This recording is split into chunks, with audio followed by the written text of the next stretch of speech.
Vuelta acá en Más Cerca y quiero invitarte a que nos dejes tu comentario, quiero invitarte a que nos escribas, quiero pedirte que tú hagas un comentario, que tú hagas todo lo que puedas, compartas mínimo con unos 3 amigos esta red social, este programa, vaya y comparte con los demás para que podamos estar acá, porque ya estamos con nuestro invitado de hoy, Abel Valdés. Así es, y estamos muy contentos, pastor, de tenerlo con nosotros. El pastor, como siempre introduzco, a mí me encanta hacerles conocer de que conocemos a su familia, conocemos a su esposa, a sus hijos, y hay un vínculo entre nosotros, por eso es nuestro invitado, porque sabemos que acá él contiene, o mejor dicho, él tiene mucho contenido para compartir y para bendecir tu vida. Pastor, bienvenido. Bienvenido. Gracias a ustedes, hermano, por invitarme a estar en esta tarde. Qué gusto tenerlo acá. Y vamos a empezar a conocerlo un poco más de cerca. Pastor, cuéntenos de dónde usted es originario. Bueno, soy de Cuba.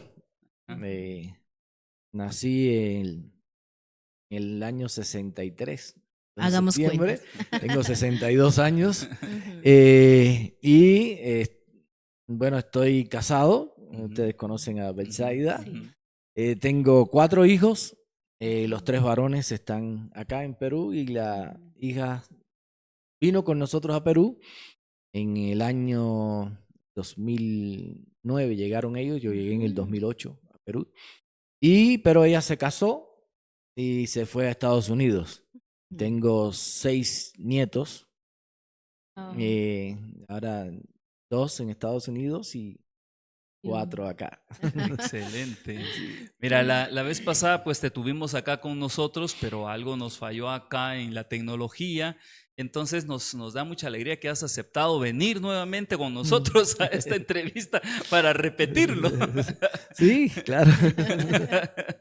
Bueno, ahora sí el micrófono lo tienes que tener acá porque Sí, si no, ya no queda otra. Yo sé que tú querías que te vieran tu rostro, Sí. por favor aprécienme, ¿verdad? Pero ahora hay que estar arriba ya. Muy bien, y cuéntanos un poco acerca de tu vida allá en Cuba. ¿Cómo fue tu vida especialmente con tu familia? ¿Cómo conociste a Betsaida? ¿Cómo se dio toda esta relación? Bueno, viví sobre todo, bueno, mis padres, ya desde que tenía yo 2 años y tanto, casi 3 años, se divorciaron. Papá se encontró otra mujer y se fue, ¿no? Nos dejó a nosotros, éramos 3 hijos ahí, uno ¿Y atrás usted del es otro. el mayor? El mayor, Ah, soy el muy mayor. bien. Pero así igual, yo tengo 62, mi otro hermano tiene 61 y ahora el otro ahora en el 8 de abril cumple 60. Estamos así, Están cerquitas. igual que mis hijos, Sí. están así. Puede Mis contarlo, hijos, pastor. mis hijos igual, así tienen pegaditos, está del 36, 35, 33 y 32. Así. Wow, mira eso. Entonces, bueno, cuando ya mis padres se divorciaron, mi mamá fue a vivir con mis abuelos y mis tíos al campo. Y ahí me crié en el campo hasta que, bueno, ya entré al seminario en el año 82, ya estaba estudiando en la Universidad de Ingeniería Mecánica, entraba en 4º año, pero sentí el llamado de Dios. Ya, sí, ya mi vida, habíamos entregado nuestra vida a Cristo, trabajábamos en una iglesia, atendiendo una iglesia y todo, pero no éramos pastor ni nada, ¿no? Claro. De estudiantes y así íbamos a atender la iglesia. ¿Cuántos o a qué edad, mejor dicho, conociste al Señor Jesús? ¿Cómo fue ese? Bueno, mi mamá era cristiana, en todo, mis tíos también fueron pastores, una tía casada con un pastor, la otra misionera, o sea, toda la familia, menos 2 tíos míos, todos estaban involucrados en la obra. Pero bueno, tú sabes, eso porque mis padres sean No quiere decir cristianos, que tú eres. no, esto no es por herencia, es ¿no? cristiano de Sí, nacimiento, como algunos sí, se no. titulan, ¿no? Entonces sí, siempre creí en Dios, creía en todo lo que mi madre me enseñaba, ¿no? Y y hasta fui bautizado y todo, normal, a conciencia, pero a los 17 años fue cuando realmente, estando en mi cama, me sentí que tenía, o sea, me hundía como en un pantano de pecado, de maldad, y me levanté y clamé al Señor. Wow. Ahí le pedí perdón a Dios por mi pecado, por mi vida.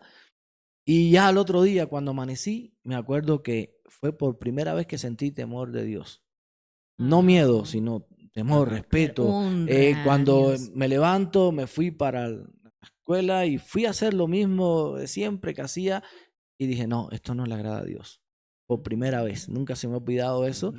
Y ahí empezó mi vida a cambiar poco a poco, porque aunque yo siempre decía que creía en Dios, no era muy santo, ¿no? Que digamos. Se nota que es un poco travieso. Sí. Y entonces así ya comencé ya mi vida Y desde cristiana. Wow. niño entonces has tenido una relación con Dios, pero a los 17 tuviste ya una relación Sí, más íntima. personal, sí, ya Personal. ahí por primera vez, sí, yo, como te decía, siempre creo en Dios y creía en la Biblia. De hecho, me bauticé Claro, porque yo entendía que sí, pero no sentía ese temor a Dios. claro. Eso fue lo que hizo Claro. cambiar mi vida totalmente, ¿no? ¿A qué edad conociste a Betsaida? Eso. A Betsaida la conocí, la pobre. La pobre. Tenía, le decía como el pasaje de la Biblia que decía, ay de ti Corazín, ay de ti Betsaida. Ay, de ti, Así le Betsaida. decía. Algo así le decían a Sí, ella. sí, así le Ay, decía. de ti. Ella tenía 15 años 15. Wow. y yo tenía 19 y ahí yo Súper fui a jóvenes. hablar con sus padres. Ah, mira, de una Ya, vez. ya, sí, sí, Eso es sí. importante. Ajá, es Eso- importante porque ahora ya no quieren Sí, hacer nada de eso, no. ahora quieren hacer las cosas No, como sea, Betsaida, ¿no? Betsaida era... Ella no me dejaba ni que le agarrara la mano ni nada hasta que yo no fuera a hablar con sus padres. Ay, Ay, o sea, Está un bien. guía. Sí, sí, tenía que ir a las buenas o a las malas. Pero miren, hay que poner atención a eso porque actualmente la cultura ha cambiado y tenemos que regresar a los valores y principios, ¿no? Ujú. Donde los jóvenes, los varones tomaban iniciativas de ir a pedir permiso a los padres y ahorita alguien más de alguien allá del otro lado de estar diciendo, ¿cómo? Eso es antiguo. No, no es antiguo. Es el respeto que se tiene usted por Betsaida, un varón por la mujer que realmente quiere pretender. Así que mucha atención. Y que respeta a la los jóvenes. familia. Ya Y llevamos, que respeta a la familia. llevamos 37 años de casado y 4 estuvimos de novio. Ah, 4 mira, Así años. que ya cuatro, estamos bastante tiempo. 41 ya que nos conocemos. Tienen Sí. mucho tiempo de conocerse. Sí, demasiado. Un día tenemos que invitar a Betsaida que nos Sí. cuente su historia de parte de su Su lado. versión. Muy bien, y tú eres cafetero también. Cafetero hasta lo máximo. corazón. De Sí. corazón. Todo. Pero tomas el café así como lo toman en Cuba, así, Sí, sí, sí. sin nada, así como bien que es- expreso, bien concentrado y sin azúcar. Yo lo tomo sin azúcar. Lo único que Wow. tomo sin azúcar porque por lo demás Todo- se me todo va es la azúcar. mano. Sí, ¿Y en demasiado. qué horario lo toma, pastor? A todas horas. ¿A cualquier hora? Lo mismo me acuesta antes de acostarme que tomarle que la mañana cuando O sea, tú piensas que es medicina eso. Sí. Vitaminas. Bueno, lo tomaremos en cuenta. Bien, excelente. Mira, ahora cuéntanos un poco porque durante todos esos años, Betsaida, tus estudios, tu familia, por esas más o menos décadas, entró Fidel Castro y el comunismo y todo eso.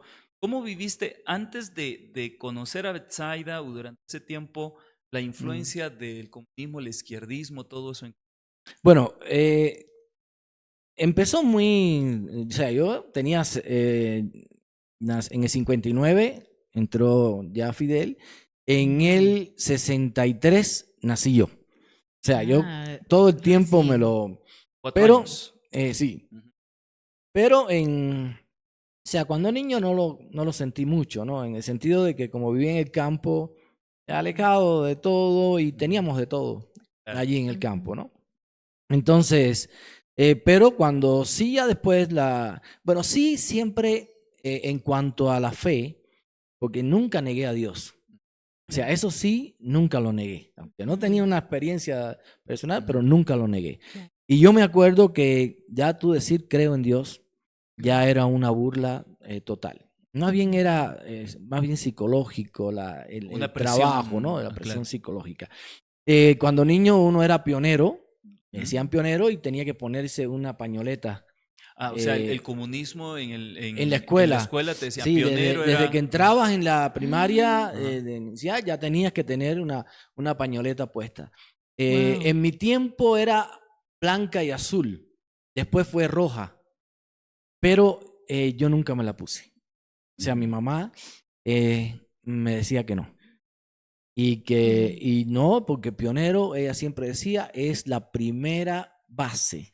Después venía la UJC, que era la Unión de Jóvenes Comunistas, ya cuando tenías jóvenes, y después venía ya el partido, ¿no? El PCC, Partido Comunista de Cuba. O sea, quiere decir, pastor, por perdóneme edad. que le interrumpa, quiere decir que son educados para entender la realidad. Por entender supuesto. Son educados desde la escuela y desde que son Por pequeños. supuesto. El lema siempre era, pioneros por el comunismo, seremos como el Che. Eso era después, sobre todo mis hijos y todo, ¿no? Bueno, en el tiempo ya de Beisaida también. Y entonces, pero siempre nos decían, ustedes son como Cristo, tienen que ser como Cristo. Entonces, cuando todo el mundo decía, pioneros por el comunismo, seremos como el Che, nosotros, para adentro de nosotros decíamos, seremos como Cristo. Oh. Seremos como, y eso nos iba, aunque tú creas que no, te va haciendo una base en el cual tú no sientes temor. Exacto. Porque sí vivíamos desde un punto de vista mucha crítica, hubo una época donde sí se atacó a la Iglesia Católica. En el año 62 se expulsó a todos los curas extranjeros. Y en el año 65, allí metieron preso a todos los pastores evangélicos y los llevaron a un centro que se llamaba UMAP, Unidades Militares de Ayuda a la Producción. Y lo metieron a trabajar con todo tipo de delincuentes, personas de cualquier concepto en la vida. Ahí se metió. La política era, si acabamos con los líderes, también se llevaron muchos líderes jóvenes y demás, y acabaron con los líderes y los pastores, se acabó la influencia, la iglesia. Y inclusive, de hecho, uno de los dirigentes una vez le dijo a un pastor, de aquí a unos años ya no va a haber iglesia. ¿Y ahora? Y después, en el año 91, cuando cayó la Unión Soviética, ahí nosotros siempre orábamos por un avivamiento. Para que una iglesia bautizara a uno, eso era un milagro. Pasaban años, 5, 6 años para que pudieran bautizar a uno, porque alguien llegaba a la iglesia y al otro día en su trabajo le decía, oye, ayer fuiste a la iglesia, esa gente está con los americanos, eso te va a traer problemas con la familia. Y la gente cogía miedo, por supuesto, si no había una conversión, una entrega. ¿No? Claro. Pero en el año 91, ahí fue cuando aquello que orábamos tanto, un avivamiento, empezaron a llegar tanta gente a la iglesia. Mi iglesia nosotros teníamos 300 miembros, tenía mi iglesia, donde yo era pastor en Cuba antes de venir acá a Perú. 300 miembros y habíamos fundado 4 iglesias más. Y nunca bajó la membresía de 300 con las 4 iglesias. Entonces, o sea, y así empezó en todas las denominaciones, un auge tremendo. No había libertad religiosa en la ley, no hay libertad religiosa, pero hay una tolerancia religiosa. Entonces tú podías tener los cultos en el templo, porque si te agarraban predicando fuera, eso era diversionismo ideológico. Wow. O sea, más bien casi era un contra el Estado, ¿no? Un delito contra el Estado, ¿no? Exacto. Entonces así lo hacíamos Impresionante, impresionante. Esto creo yo que está muy bueno. Estamos hablando con Abel, él es de Cuba, es un pastor que está viviendo acá en Arequipa, nos va a contar un poquito más de su historia en el siguiente segmento. Queremos que en este momento tú compartas. Ve ahí donde estás a la parte de compartir y comparte con tus contactos, porque vamos a hablar dentro de unos momentos. Abel nos va a contar su vivencia en Cuba, que fue, ya nos está comentando, pero va a contar un poco más en el siguiente segmento y quiero animarte a que tú compartas este momento, compartas el enlace, le des like y también si tú en tu corazón dices yo quiero seguir apoyando este programa, tenemos acá el QR para hacerlo. Volvemos en unos segundos para la siguiente parte con Abel Valdés.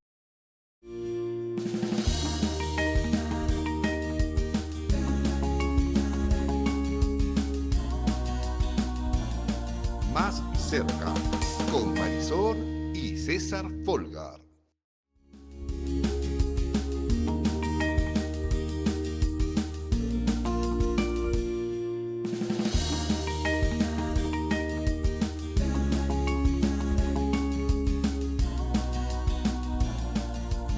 cerca, con Marisol y César Folgar.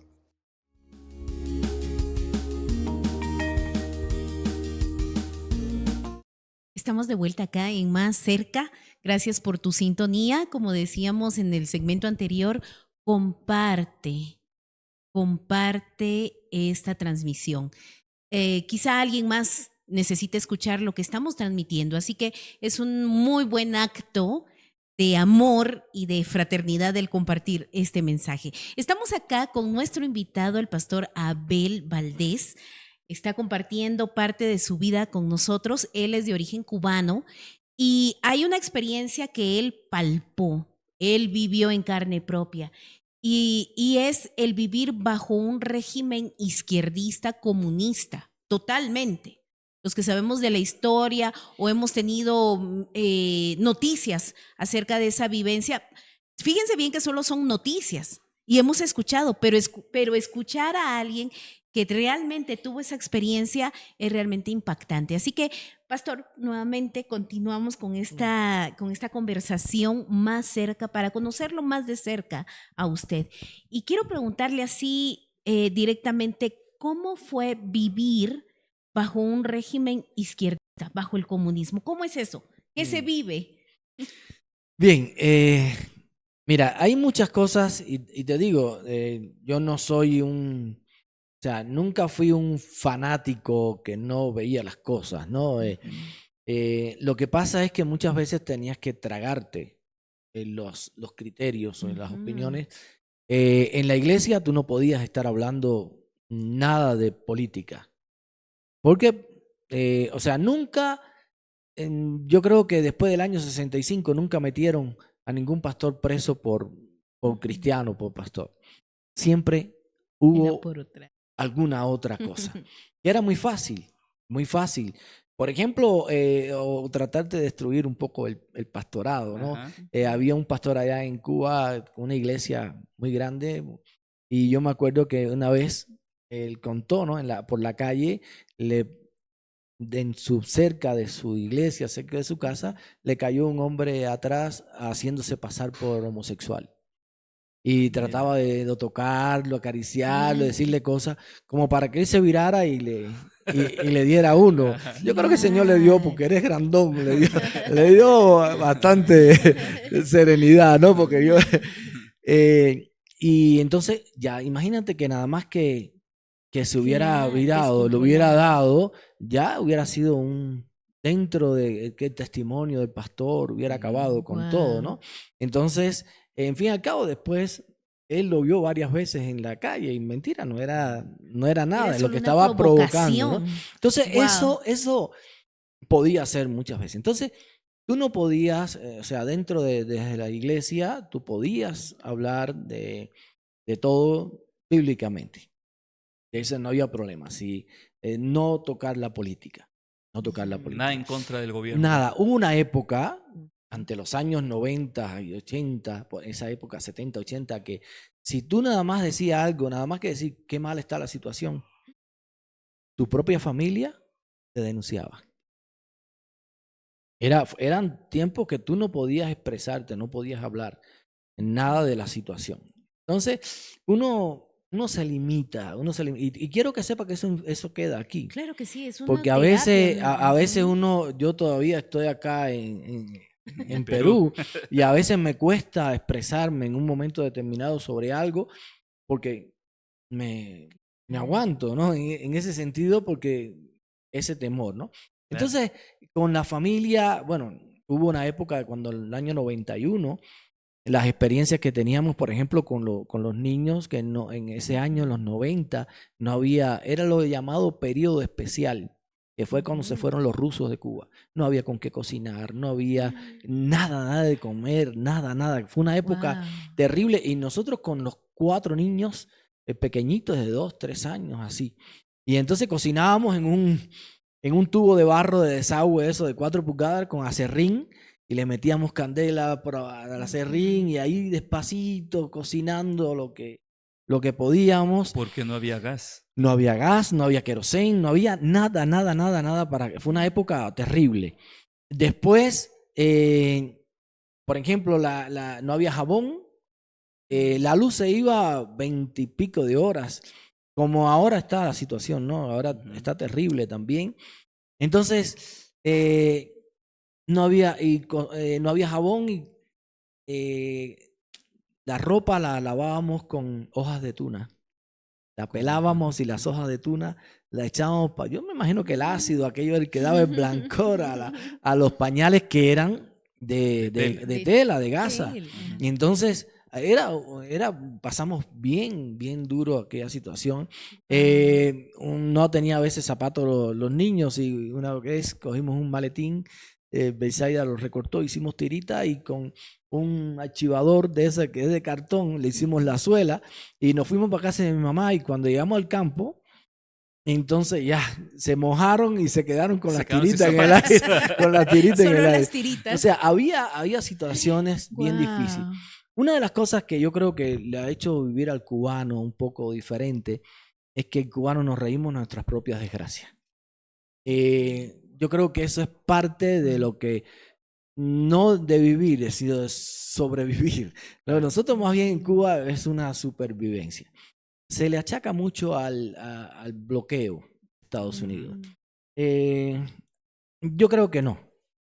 No es bloqueo. En Cuba lo que hay es un embargo. Y el embargo lo hizo Estados Unidos en el año 60 y pico por las empresas que le confiscaron a Estados Unidos, ¿no? El gobierno le quitó las empresas, entonces ya hubo un embargo de no venderle ciertas cosas y demás. Sin embargo, aún el Estados Unidos, las leyes permitieron ciertas ventas a Cuba. Siempre han estado negociando, siempre han estado negociando con Cuba. De hecho, en el 2024, 1.500 millones. Estuve leyendo 1.500 millones de dólares comercializó con Cuba. Y yo me acuerdo cuando siempre decían las cajas de pollo que te vendían por raciones. Y te vendían, las cajas decían producto de Estados Unidos.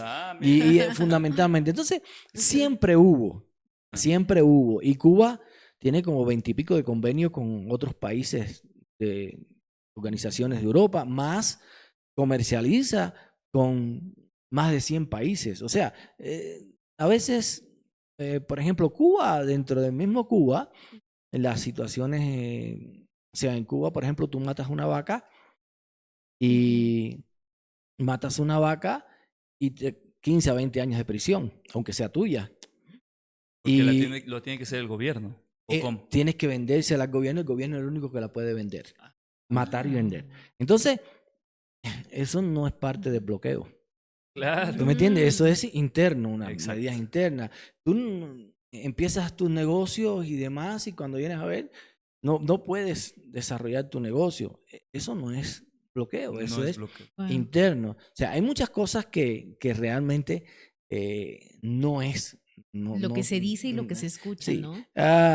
Yo veo que hay muchas cosas que, o sea, uno está aquí y entonces uno escucha y a veces oigo a personas que ni saben, ni nunca han ido a Cuba o han ido de paseo a Cuba y no conocen y hablan, pero tú les dices las cosas y te las niegan como si ellos hubieran vivido. Claro. ¿No? Y no es fanatismo, no es que uno quiera. No es que estés en contra de, sino que es una realidad. Sencillamente es la realidad que se está viviendo en Cuba, ¿no? Y es importante que nosotros tengamos eso en cuenta acá con todos los que nos están siguiendo, porque tienes que darte cuenta que un gobierno de izquierda produce esto.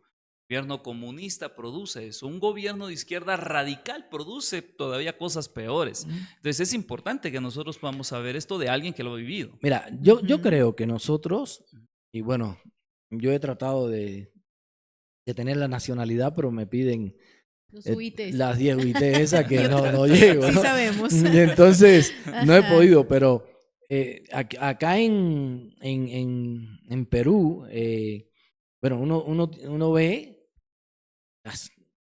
toda ¿Las libertades? las libertades que uno tiene, ¿no? Ajá. En ese sentido. Y uno se queda asombrado. Yo creo que uno a la hora de votar, Eso es importante, pastor. uno tiene que votar por principios, Mm. principios cristianos. Un gobierno de izquierda, por supuesto, Dios no es nadie. Exacto. La religión es el opio de los pueblos. Ahí. Entonces, sí, para ellos, ¿no? Para nosotros no, pero para ellos. Entonces, realmente, yo creo que eso es un punto muy importante. Yo creo que ningún cristiano, de verdad, por muy simpatizante que sea de cambios y de cosas, tiene que aprender porque, por ejemplo, ¿quiénes están promulgando la Agenda 2030 2030. Claro. y todas estas cosas? No es toda la izquierda, ¿no? Entonces, todas las cosas que se ven contra el aborto, contra la familia, todas esas cosas no es otra que la parte izquierda. Entonces, Wow. uno tiene que tener eso en cuenta, ¿no? En cuenta. Si yo voto por alguien que piensa así, yo me hago partícipe. Exacto.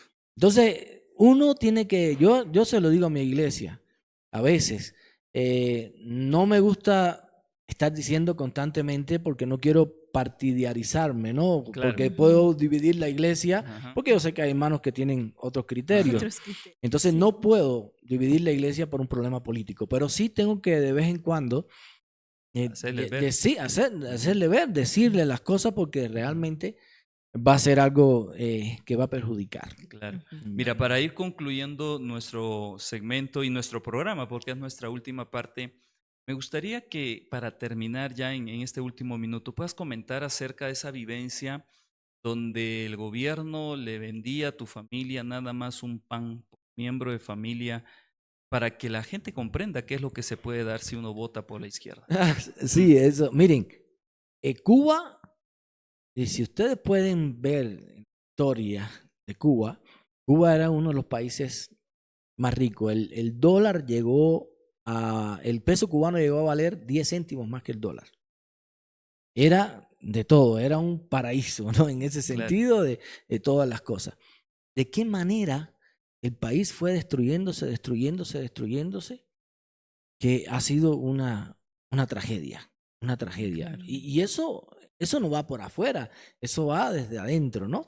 La racionalización de los productos que nos daban un cuadernito donde te vendían, sí, a bajo precio, a un precio alcanzable, te vendían los productos, pero un pan diario, un pancito así, te valía 5 céntimos, era lo que valía el pan. Ujú. Y le tocaba uno a cada uno. La gente los panaderos hacían por atrás, ¿no?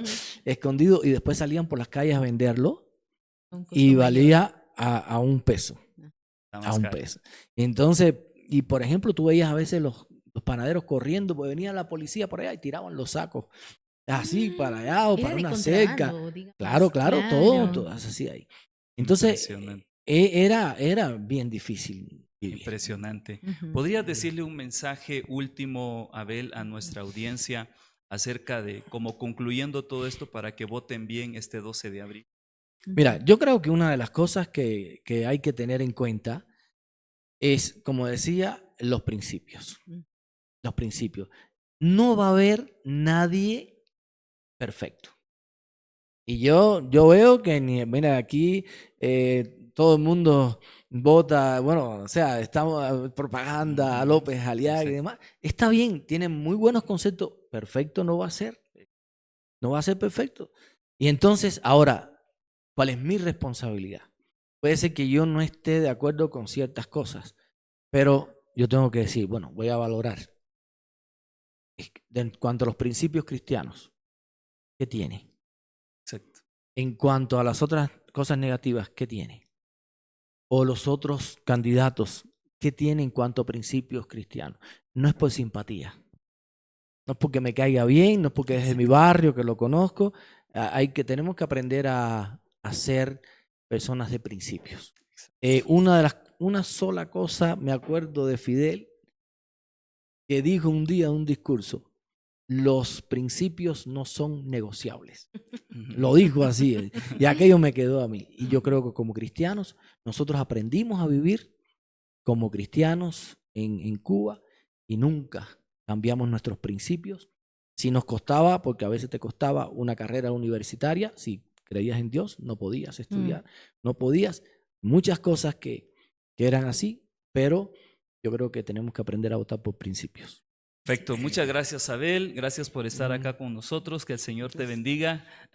Y nosotros nos despedimos de acá, de más cerca de esta fecha, y te esperamos el próximo lunes a las 4:30 de la tarde.